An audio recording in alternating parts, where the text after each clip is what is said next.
Fala, turminha do YouTube.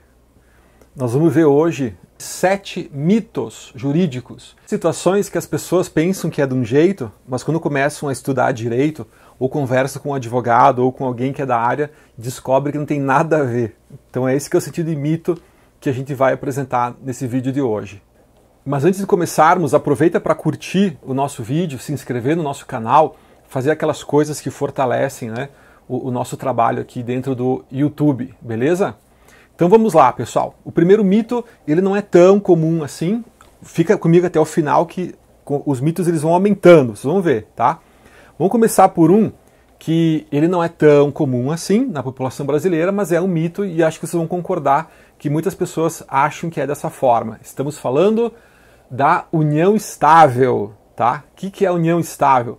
Vocês sabem que na legislação brasileira, um casal de namorados que começa a viver junto, né, começa a se mostrar socialmente compartilhando uma vida, compartilhando coisas, né, bens, projetos em comuns, essa situação, de fato, ela gera efeitos parecidos do casamento. Efeitos como, por exemplo, se houver uma separação, vai dividir patrimônio, né, vai ter pensão alimentícia, essas coisas, tá? Que são os efeitos comuns, né, do casamento. E qual que é o mito, pessoal? O mito é que muitas pessoas acham que a união estável, ela se caracteriza quando se implementa o tempo de 5 anos de namoro. Nada a ver, meus caros. A união estável não é o usucapião da pessoa, né? O usucapião, com boa fé, é que você adquire com 5 anos. Então não tem nada a ver com isso. Isso é um grande mito, tá? A união estável ela pode acontecer em meses, né? Se a pessoa começa a morar junto. Conhecer uma pessoa há 2 meses atrás e começou a morar junto, já compartilha uma vida em comum, pronto, já configurou a união estável. Então essa ideia, né, de que existe um prazo de 5 anos de namoro para caracterizar a união estável, baita mito, né, dentro do direito. Segundo mito, muito interessante. Achado não é roubado. Não é bem assim, meus caros, hein? Achado não é roubado. Não é assim que funciona. A legislação no Brasil e em vários outros países, quando nós encontramos um objeto na rua, um objeto aparentemente abandonado, a gente precisa, primeiro, executar uma diligência no sentido de procurar a pessoa que perdeu aquele objeto.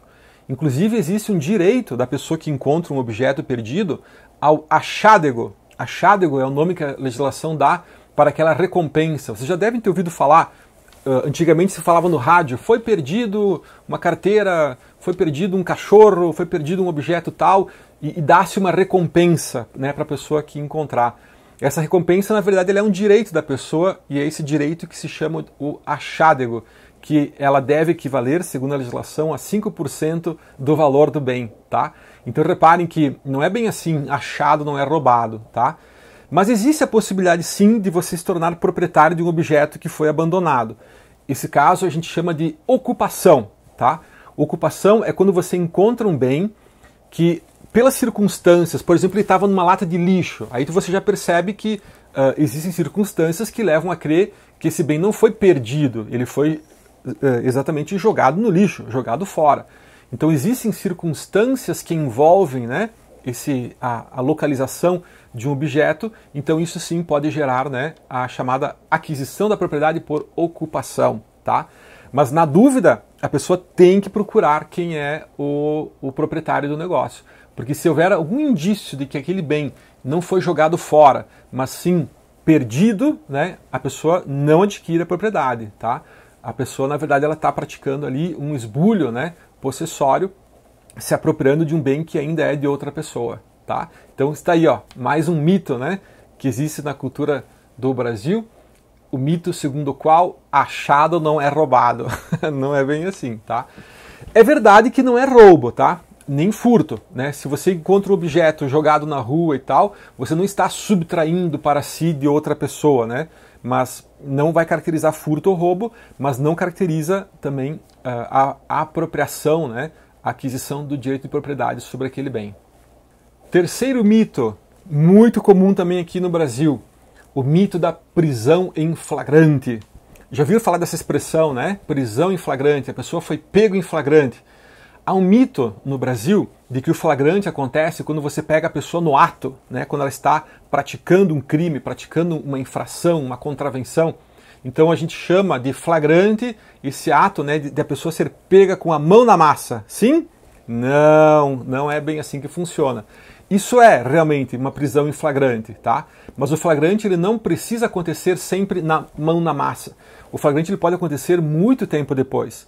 Se houver uma perseguição, por exemplo, tá?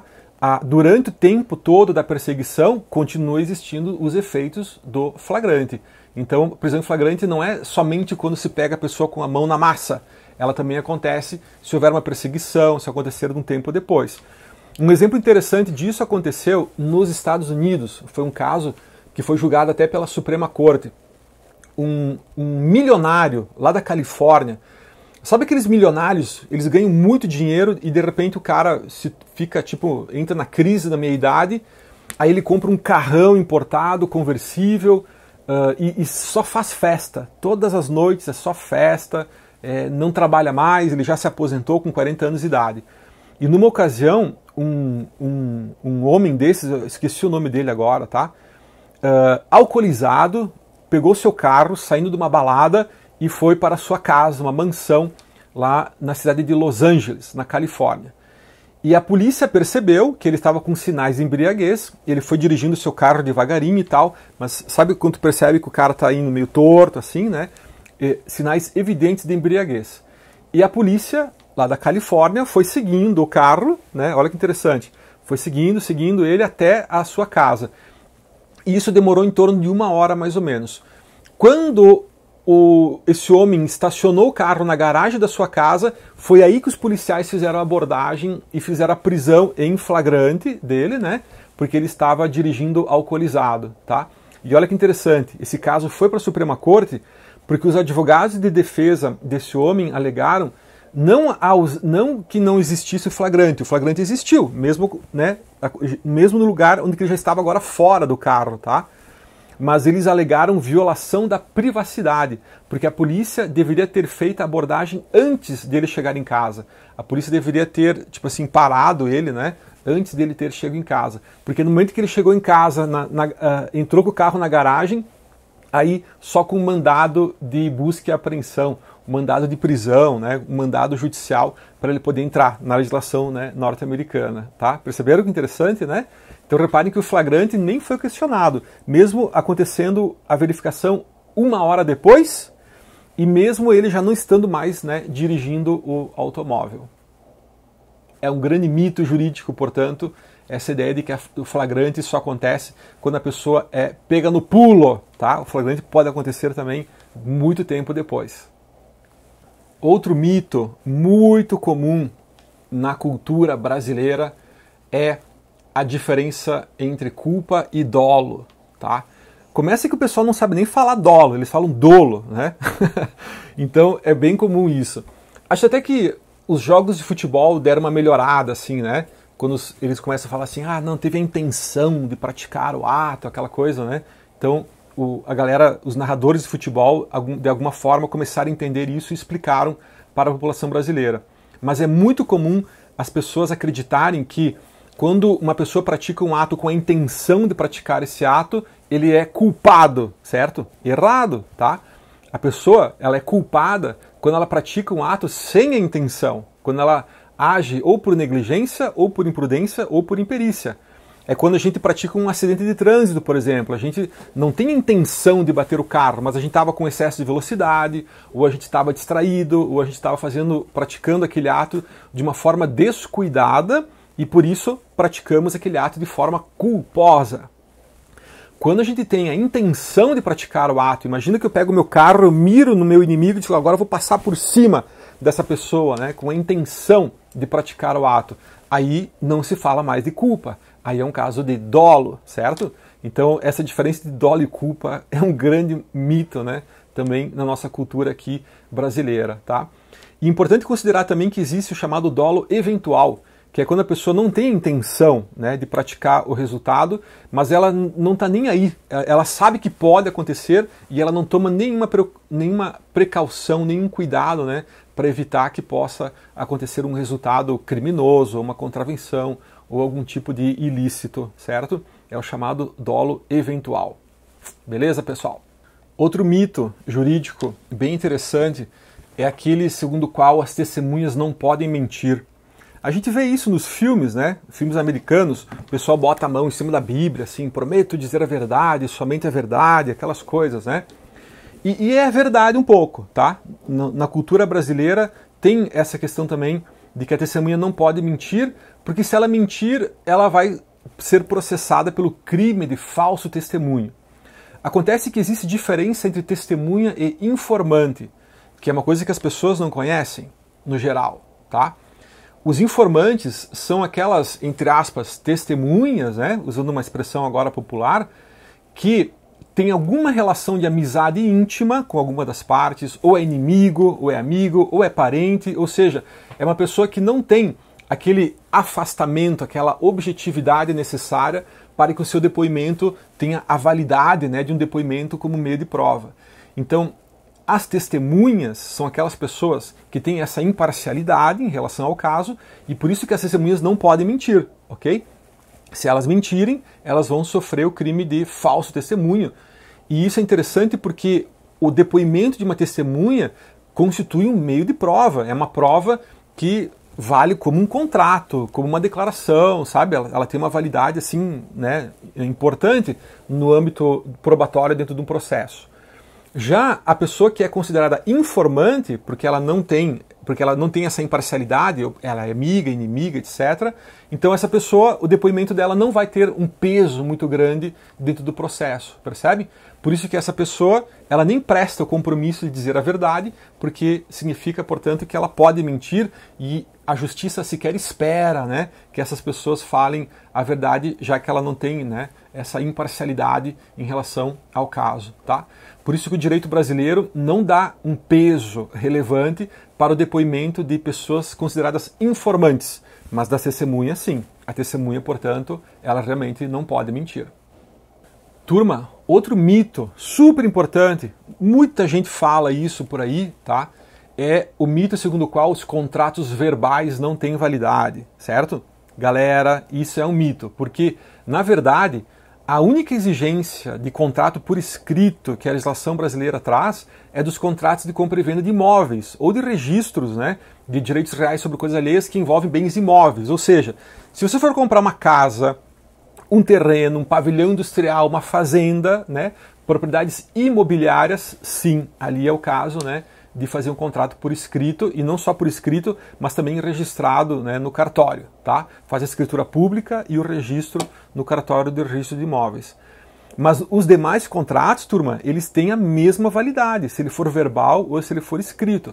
O problema é que um contrato verbal ele é difícil de provar, então se der alguma zica depois, se uma das partes der um calote, né, ou descumprir o modo como foi prevista, acordada a prestação, então você vai cobrar esse contrato e você vai ter que ter testemunhos, você vai ter que comprovar isso de outras formas. Então é sempre interessante fazer um contrato por escrito, porque ele facilita a prova da existência desse negócio jurídico depois, né, no âmbito de um processo. Mas a validade do negócio, ela é plena, ela é completa. Não tem essa de que um contrato verbal não vale, né? Porque fica só no fio do bigode. Não é assim que funciona. Ele tem validade sim. E agora, no final, o maior mito jurídico de todos os tempos.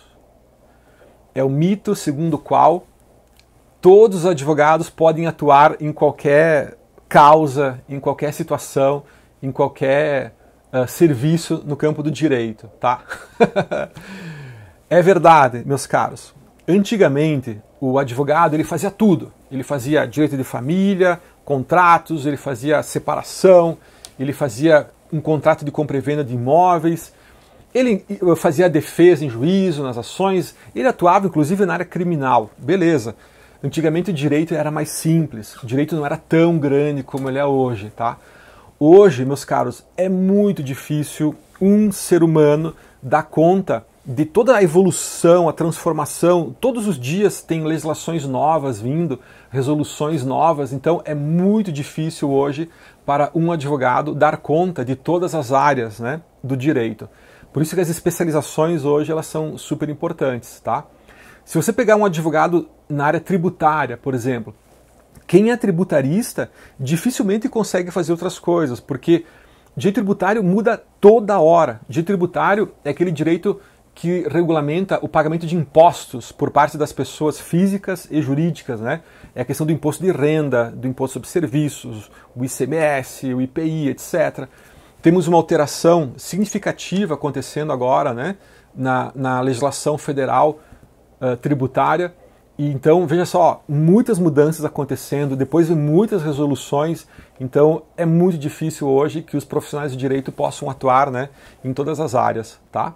E, então repara, por exemplo, direito penal, direito trabalhista, direito civil, direito público, né, são áreas assim que a galera tem se dividido, porque realmente é muito difícil tu ter um clínico geral, digamos assim, né, que possa dar conta de todas as áreas do direito, tá? É um mito, né, você achar que um advogado ele possa atuar assim em todas as áreas.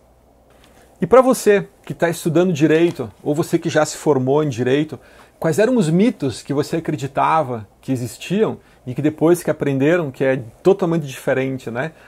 Comenta aqui para nós, compartilha aqui nos comentários, compartilhe conosco a sua experiência com os mitos jurídicos. Valeu, pessoal, um abraço a todos, até a próxima!